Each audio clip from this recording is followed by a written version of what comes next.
ladies and gentlemen, Calvin Coyles here from the WILDCast. I'm your host, and I'm joined by the one and only Sam Thiara, who is an author, a speaker. If you haven't checked out his TED Talk, I would encourage you to do so. Ash, my wife, and I this morning found it rather riveting, lots of fantastic stories. And he's also the author of a brand new book as well, which is all called Lost and Found, Seeking the Past and Finding Myself, which is really a fantastic story in and of itself, hence why it's a fantastic book. And I look forward to reading it in the future as well. Sam, welcome to the podcast. It's an honor to have you with us.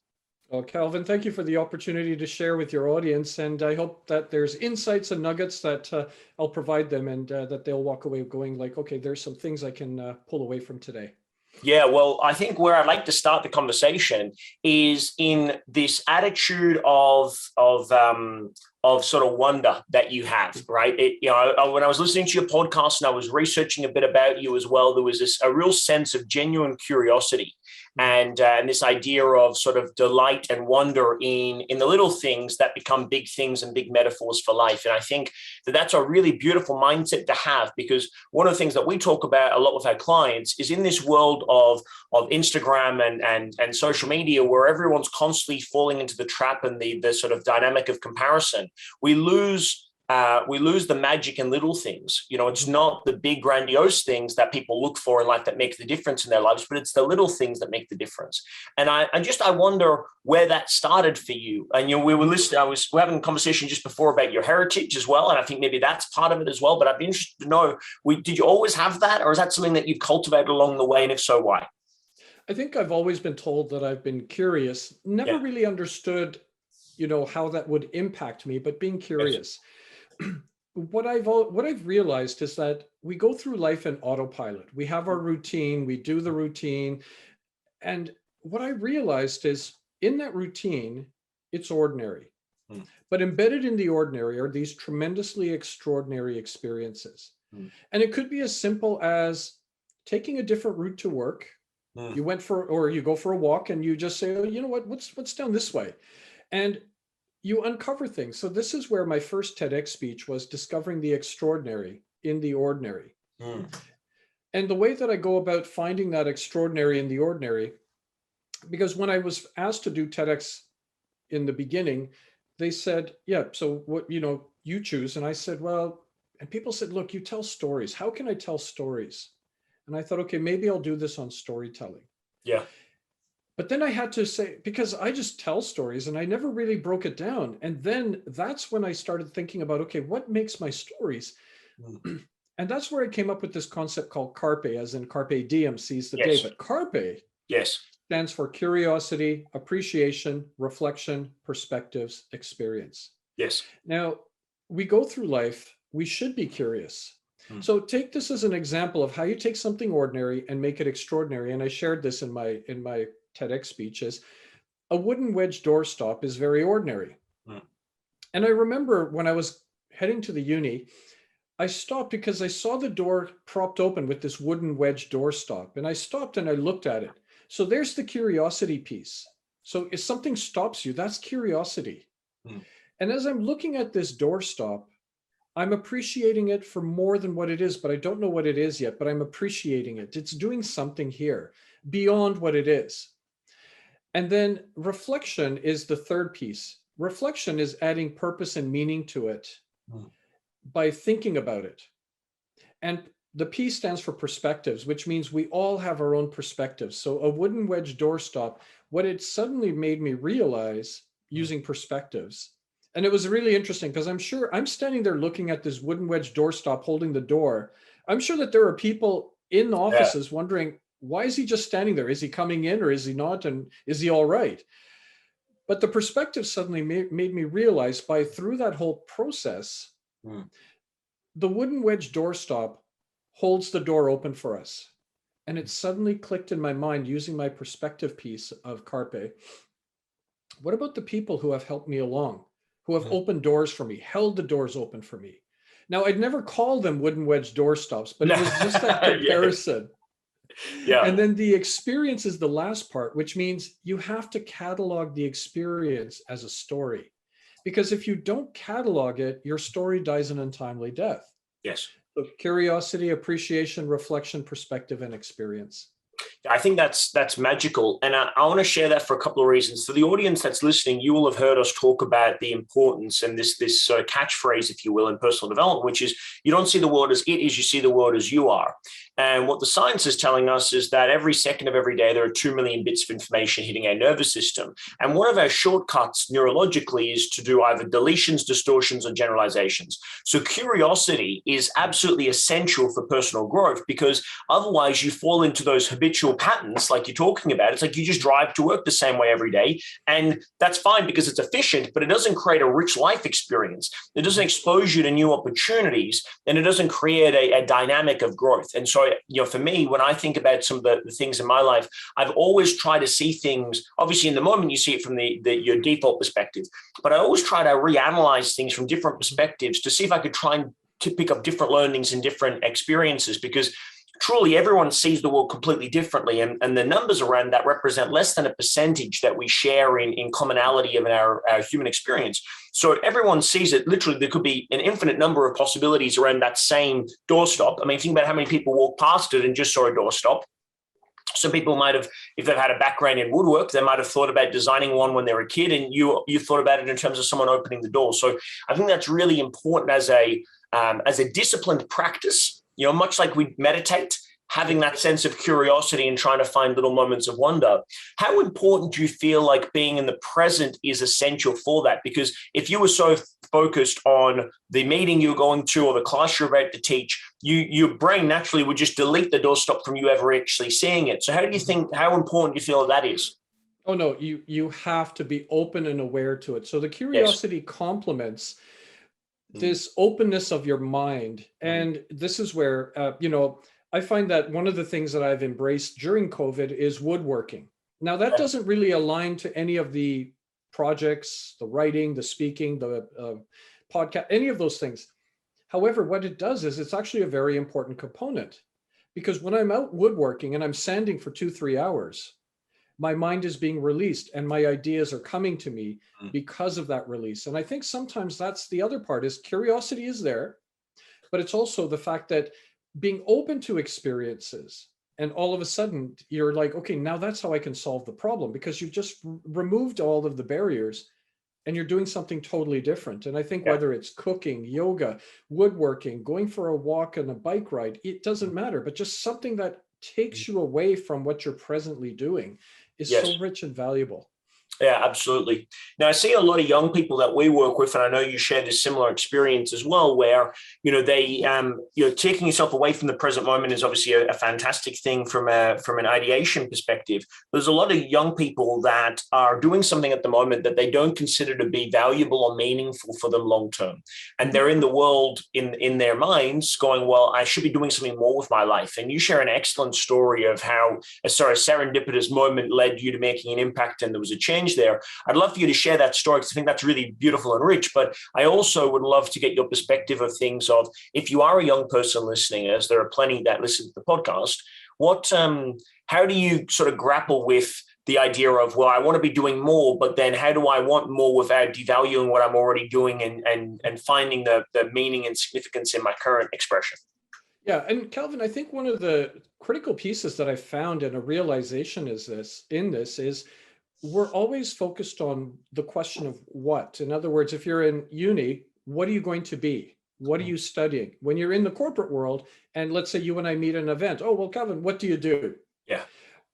Instead of the what, I always stress to my students, and even all the way to senior executives, let's focus on who. Let's focus on who you are, because that's then going to guide you to what you can do. Yes. And one thing I found, I mentor and coach 3 to 8 people a week. It's been about 5,000 conversations to date. Wow. To help them maneuver through this, because they're lost, because there's this noise around them telling you should do this, you should do that. And if you're not comfortable with and having that some level of confidence, then the gaps are not going to be filled in with yourself. It's by other people. So there's an exercise that I wind up doing. I call it the 5 core elements. And this is actually started with me personally, and how it got me out of a corporate job into this area of organic nature. What it told me is, I was in a corporate job and I was doing the job and I could do it, and it was more like, okay, time to figure out something. And again, it was about what I was doing. But the moment I started clarifying, okay, Sam, who are you? I came up with 5 areas that suddenly made me realize these are 5 things that I'm not willing to compromise. And they've changed over time. So initially it was leadership, story sharing, corporate community relations, student development, community do-gooder. Over the years, that is now, I guess, changed because I've changed to servant leadership, story sharing, activator igniter, champion enabler, and community do-gooder. Some components haven't changed, but some have. What I found is with the 5 core elements that I hold, it's provided me a strong foundation. Now I can look at opportunities and does it line up? For me, where I am in life, it has to hit 5 out of 5. Yeah. Now, what's interesting and how this works is about 7-8 years ago, I was never a writer, never even thought about writing. Right. And it suddenly landed in my lap after I did my first TEDx speech. Yeah. And I suddenly looked at it going like, actually, it hits 5 out of 5. I have to do this. So then I wrote my first book on personal storytelling. Think of it this way. To build a house, you need a solid foundation. To build a life, we need a solid foundation. And we'll go and buy the house, but we get it inspected and we want to make sure that it's a good house and this and this and that. But when have we done that for our lives? Yeah. And the way that I go about getting people to suddenly realize the 5 core elements or who they are is by asking particular questions and then why. So I will ask them if they're in uni or even if they're recently employed, what courses did you do in uni that you enjoyed and that you didn't enjoy? But the key thing is why. What about the jobs you have? What is it that you like about them and don't like about it and why? What do you do in your social life? Spare time. Why do you do that? And it's about introspection and reflection. And suddenly you start coming up with it. But what always amazes me is how people always tell me that it's really a difficult exercise. And I said, but that's the whole idea, is because I'm asking you to pick 5 things that you're not willing to compromise. So people might tell me, well, family is really important to me. And I said, okay, why is family important? And then they start saying, well, I'm really, connected to my family and the relationship I have with my family is really important and my cousins and all that. I said, okay, so you use the word connections and relationships. Mm-hmm. Can we expand that? Does that also apply to your school or work? And they're like, oh, absolutely. And I said, okay, so how about if we say connections and relationships, but family is a component of it? And they're like, oh, yeah, that makes total sense. But also have fun with it. I mean, I was helping somebody in Los Angeles and she told, we were working through this and she said, one of the things that really matters to me is the environment. And I really want to be focused on the environment. And here's what I do and how I do it. And it was really fascinating because then I just said, oh, so you're an environmental ninja. And she said, oh my gosh, I love that. Can I use that? And I said, sure. So, I mean, could you imagine when you introduce yourself to someone and, instead of saying, well, I'm an environmentalist or I'm focused on the environment, you say, you know what, Calvin, I'm an environmental ninja. And you're like, oh, well, what's that? What does that mean? Yeah. And now you can actually create it as a conversation. Well, it comes back to the point you were making before about the final bit, creating an experience, because otherwise it becomes just another piece of the white noise, right? Yes. Yeah. So that's just, and community do-gooder for me. Yeah. I mean, it doesn't exist. I mean, on Microsoft Office, it always has the red squiggly line. It says it doesn't exist. I'm like, no, it does exist because I do it. Yeah. I'm a community do-gooder.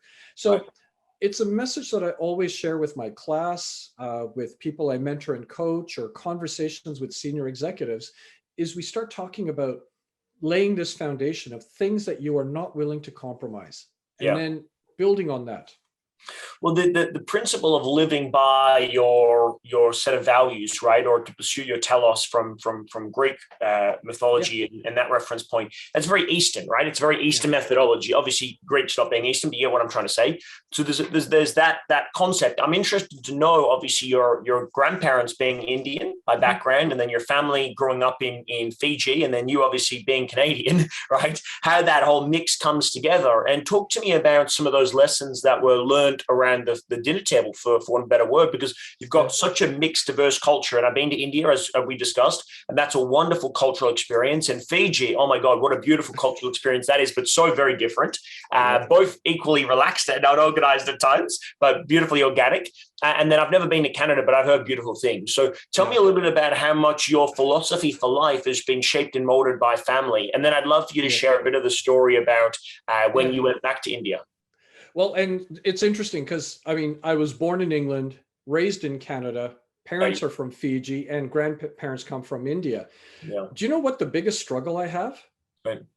When the Sevens rugby happens, do I vote for England, Canada, or Fiji? I mean, come on, this is a really complicated. Pick whoever's winning. Well, and the difficult thing is I'm sitting in the audience with a British jersey on amongst a sea of Fijians, and they're looking at me, going like, why are you even here?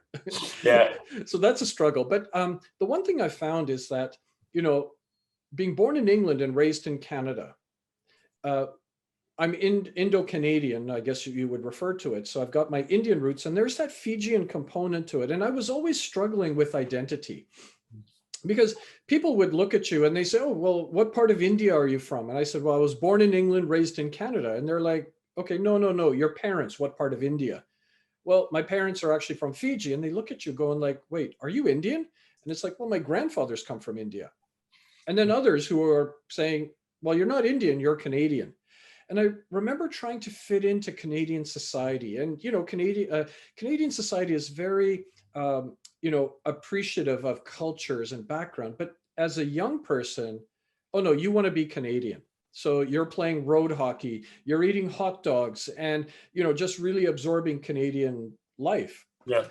Until you get beat up in school because you're Indian.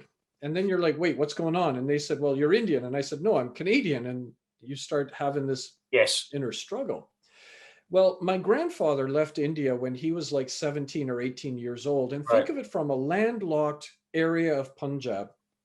Yeah. He made his way to Calcutta, hopped on a steamer ship, and he was on his way to Argentina, because that's where cattle ranching is. Well, the boat stopped in Fiji. Now, we don't know, again, everything that I've been able to grasp is based on oral history. And that oral history is disappearing as evaporating water is. Yeah. But what I was able to gather is one of three ways or reasons why the family started in Fiji. Now, maybe the first reason, India, where he comes from, is landlocked. Maybe he had enough of sea travel and just said, that's it, I'm done, I'm getting off here. Maybe he looked at Fiji and said, man, this is a beautiful paradise. I think I just want to live here. And he got off the boat. Or the third thing is, maybe he pulled a Columbus. Maybe he thought this was Argentina and he said, okay, I'm getting off the ship now. This is Argentina. And then after the ship left, he's like, wait, what's going on here? This is Fiji, not Argentina. Yeah. But that's where their lives started.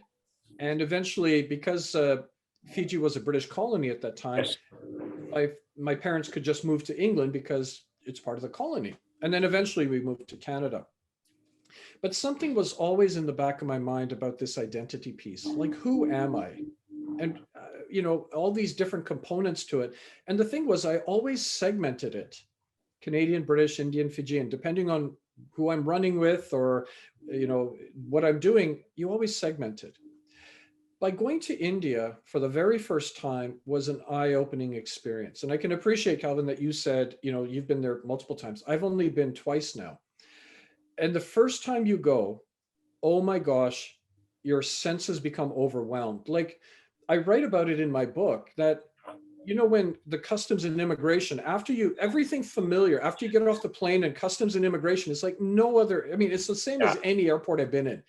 But as soon as that door opens, there was literally 1,000 people holding signs.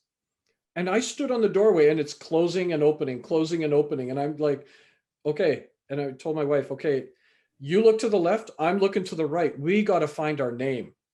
And because our driver's somewhere in the sea of people, I literally felt like Moses in the Red Sea, because it's like people on both sides. And, it was so funny because there was finally, we see a name and it sort of looked like ours. And I told my wife, I don't care. We're going with him, even though it sort of looks like our name, next thing you know, it was our driver and guide. And and then I went through India, but it made me realize on this journey to India, I'm a traveler, not a tourist. Now there's a distinction between the two. And there's nothing wrong with being a tourist, but a tourist just wants to see but not experience. A traveler wants to experience. I wanted to experience the grandiose nature of India, the Taj Mahal, the Golden Temple, all of the magnificence, but I had to experience the poverty, not as a voyeur, but had to experience it because this is part of India. And, a tourist just wants to be shielded. Take me to the Taj Mahal, take me to this, take me to that. But I really don't want to see the poverty. And they'll make sure that let's say the beggars don't even come near you. So that's one of the realizations. The other realization is I was a foreigner going to a land that should not be foreign to me. I can speak the language to some extent, and know the cultural nuances and things, but it still was a very unique experience. Yeah. So those things were things that happened, but part of it was also I needed to find my village, my grandfather's house, and it was literally just a thread. That's all we had. And I went to India with literally just a faded photograph and very little else. And the faded photograph is just people sitting there or standing there with some people in the background. The name of the village, the town, and the district were sort of all I had to go by, but people who are familiar with the town said, never heard of that village. Why are you looking for it? There was a lot of this, either pushback or ignorance. But this thin thread, if this skips a generation, our ancestral past is gone forever. Yeah. Yep. So, and there were two reasons I needed to do this. One, nobody in my family was going to do this. And again, that's one thing I was worried about, is losing it forever. The second part is, and I write about it in my book, as at the age of 9, my father became a paraplegic from an industrial accident. Oh, wow. Sorry to hear that. Yeah, but I needed to, and he's still with us, but I needed to do this for him because he's never been to India. Right. So those were two things that drove me to go to India to find and search for this village. And I remember the day that we were going to the Golden Temple, it was like 4 a.m. I suddenly woke up and I had the euphoric moment of identity. So the way I classify it is, in my life, there's an Indian dish called a thali, and it's a platter with segmented dishes. Yeah. Well, that's what my life was like. It was segmented into British, Canadian, Indian, Fijian. Well, and I guess you could say for 11 years, I played in an Irish military pipe band. So maybe that's a chutney on the side, but they were all segmented. But I suddenly realized that instead of segmenting my life into a thali, I think I'm khichdi. Now, khichdi is an Indian rice dish. And basically what it is you make this rice dish with the vegetables that come from your fridge and all the spices and everything. And it's a blend of flavors. I guess it's the equivalent of an omelet or bubble and squeak, but it's just a blend of flavors. And it suddenly made me realize, instead of segmenting, I can embrace them all and I can be all of these. And it was so funny because I went to India to find my Indian roots. I realized I was always Indian. The search for the village was very difficult. And there was a lot of setbacks along the way because, again, we didn't have the correct information. People were saying, it's maybe not what you're looking for or where you're looking for. Just be happy that you're visiting India. And, so it was back and forth. And I just remember, and as a spoiler alert, but, about did I find the village or not? But the important part is, the journey to find the village is the richness of the book itself. Not necessarily the final destination. But I just remember finally, one day while we were visiting one town, a person finally said, "Oh, the name of your village, what is it?" And I said, "It's Chadodi." And then he said, "Okay, it's up the road about 6 miles this way." Now, we had been having setbacks along the way. And in my diary, I write down, okay, here we go again. We got to this place and there was this archway and this old man sitting there, probably about 80, 90 years old. And we gave him the picture. He looked at it And again, I really had my reservations because I mean, he's 80, 90 years old. I mean, the picture is faded. I mean, I can't even make out the people here, and he doesn't even have glasses on. So he's like, okay, well, the house looks like so and so. He gets in our truck and he says, okay, let's go this way. But you know what? This is what happened in every instance. People would get in our truck, we drive, and then people would look at the picture and say no. But in this case, we got to a house, he took the picture, and people came out of the house. And what was interesting is, as people came out of the house, in the picture I'm holding, which people, if you're on the audio, there's a person in the middle with a white shawl. Yes. This woman looked at this picture and she said, "That's me. Who are you guys?" So I found our village. I found my grandfather's house. And the best way for me to describe it is my grandfather had an older brother. Mm. These were the siblings and the kids, or so the children and the family members of my grandfather's older brother. That's how close this relationship was. Wow. So, you know, and it's really one of those moments in life where you've been able to accomplish something that literally felt impossible. Mm. But I went with persistence.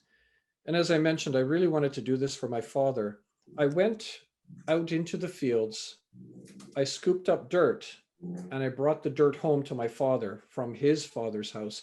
And it reconnected us back. And this is, again, the extraordinary and the ordinary, because if you think about it, the contents is ordinary, it's dirt. But what's extraordinary is it's one of the world's greatest treasures to our family, because it can't be bought. It was bought with persistence, overcoming obstacles and not listening to the noise. Mm. But as mentioned, the spoiler alert is we finally did find it. But again, the richness of that journey is really the essence of that story. And then finding one's identity. Yeah. And Calvin, I've had people say, you know, that's such a great story, but, you know, I don't think I could ever find my village, or, you know, you know, information, you know, we come from Sicily, but that's all I know. And I said, but here's the thing. If you go to Sicily for the very first time, it doesn't mean you have to find the exact location, but does it feel familiar to you? Mm. The sense of, have my ancestors been here? Mm. That is a value itself. Mm. So it doesn't necessarily mean that just because I did this and that you will be frustrated. Mm. Open your minds to the areas that, but does this feel a bit more comfortable? Does this feel like home? Mm. And there's something familiar about it. That in itself is a beautiful feeling for anybody who goes in search for their roots. It's a pilgrimage in the truest sense of the word, isn't it? And having been, as we discussed, having been to India, you know, the experience is infinitely more difficult than you could possibly imagine to accomplish what you accomplished. Right? It's remarkable to me that you could go there in any city in India. That's just mind blowing because there's so much friction in that process. It just gives me a headache thinking about it. So persistence is a great word for it. But you're absolutely right that even if you didn't get to the final village, the experience of attempting it is a worthwhile journey, and it's something that's the right thing to do. Yeah. And I think, you know, I remember I had an experience once where I went to Africa for a microfinancing project. And I went and lived in Kenya for a couple of weeks and built this microfinancing program. And the sort of mindset that I had when I was going into that environment was, it didn't matter if we succeeded or not. We were just doing the right thing. It was the right thing to do. And we came from that place. And as a result, we ended up having a fantastic experience and we did very well. But this is not about the outcome. It's like, I need to do this because this is part of my life experience. I want to have lived a life where I went on that trip to try to find it. And if nothing else, I can say I did the very best that I could. And that's and you know what, it's almost like a marker in the sand to say, hey, if I get the dirt from my granddad's house, what else can I do? You know, what is that trip for me in my life? And it might not even be, that might be the metaphor of, hey, well, what's the village that you have to go to in your own life? I think that's a remarkable journey. Anyone that's been to India will testify to the difficulties of that as well. So you've inspired me. Well done, Sam. Yeah. Amazing story. I look forward to reading the book as well. How's the response been from the book? Oh, it's been great. I mean, I think you know, when people finally hear about it or they pick it up, they're like, especially with COVID and people can't travel. So a dear friend of mine, he went to Nepal. Another friend of mine, he's traveled to Timbuktu, and he actually went on the Kokoda Trail. All right. So we've done, these travel adventure evenings, and it wasn't even so much even we want to sell the books. We just are storytellers, and we just say, grab a beverage, grab your favorite snack, and just sit back and let us take you away on a journey. And it's always funny because we laugh about it, we share our stories, but it's one of those moments where we all have these stories within us, and I think we need to start sharing more of our stories and our lives with each other. It opens up this whole piece of, when you share, it's about perspectives. And I mean, I've traveled to about 40 countries now. Yes.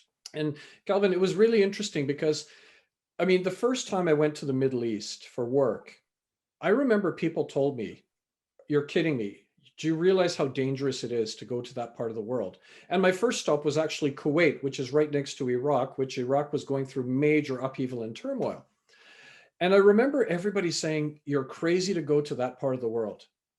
And when I came back, it was interesting how people said, "Okay, so what was it like? Was it dangerous?" And I said, "Oh my gosh, you're not going to believe how dangerous it was." And they were like, "Really? What was it like?" And I said, "Man, I tried crossing the road and it was so hard." And they were like, "Okay, what else?" And I said, no, that's the dangerous part. There's no road safety there." And they were like, "But what about terrorism and all of that stuff?" I said, "No, it's actually one of the safest countries in the world that I've ever been to." And even they were like, "Yeah, but that's because you may look like you fit in." I said, no, even my Canadian friends who were with me, they would go out at midnight and they said, "Yeah, no, it's very safe. Like, it's totally safe." But I will share, Calvin, there is something extremely dangerous in the Middle East. I finished speaking at a conference in Bahrain, and one of the conference goers who I got to know, wonderful, wonderful person. So she said, "Okay, Thursday the conference finished, you're departing Saturday. I'm going to come on Friday and pick you up from your hotel and we'll do a tour of Bahrain." And I Nice. said, "Perfect. Yeah, no." And she came and picked me up on Friday and she said, "I'm Wow. sorry, Sam, something changed. I'm sorry, our plans have changed." And I said, "Oh no, if you have to go do stuff, I'll go to the souk and I'll do, other things." She goes, "No. My mom wants me to bring you home for lunch. Here's the dangerous bit. If you sit across from a Bahraini, Indian, Asian, it doesn't matter what culture, mother who's just cooked an entire meal, Yeah. and she's sitting across from you with a spoon, she's going to keep feeding you. Yeah. That's dangerous."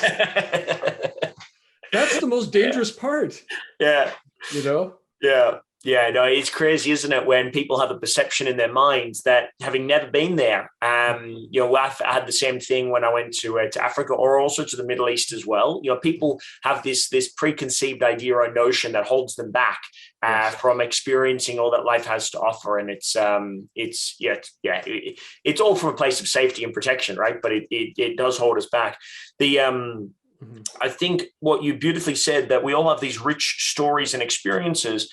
But the final thing that you said in your TED talk, which for me just got me, and I thought, wow, fuck, this is brilliant, which was this idea that everybody is writing an autobiography. Everyone's got an autobiography. You just got to make yours worth telling. Reading. Yep. Yeah, exactly. And reading. And I think, you know what, it's one of those things where it's like, it's a chicken and the egg, right? So it's like, well, do I have a life that's really rich and worth reading? So that means I've got a great autobiography, or is it by me thinking about my life as an autobiography that I create richness in every moment and I create extra in the ordinary? Because every great story is really just it's as much the narrative and the storyteller that brings to life the experience. And I think that's really essential. So, I mean, for someone that feels as though they've got a very ordinary life, that doesn't have anything extraordinary, what would you encourage them to think about differently that might perhaps allow them to start writing a new chapter in their lives? Yeah, I mean, that quote is what I live by. Everyone's life is an autobiography. Make yours worth reading. It's not a challenge to go out and do dangerous things. It's a challenge to the person to say, you are a living story. You are a living autobiography. What's your legacy? What do you want people to remember you by? And I always say, if something happened and it was important to you, it doesn't mean you're going to become a best-selling author and people want to clamor to get this story.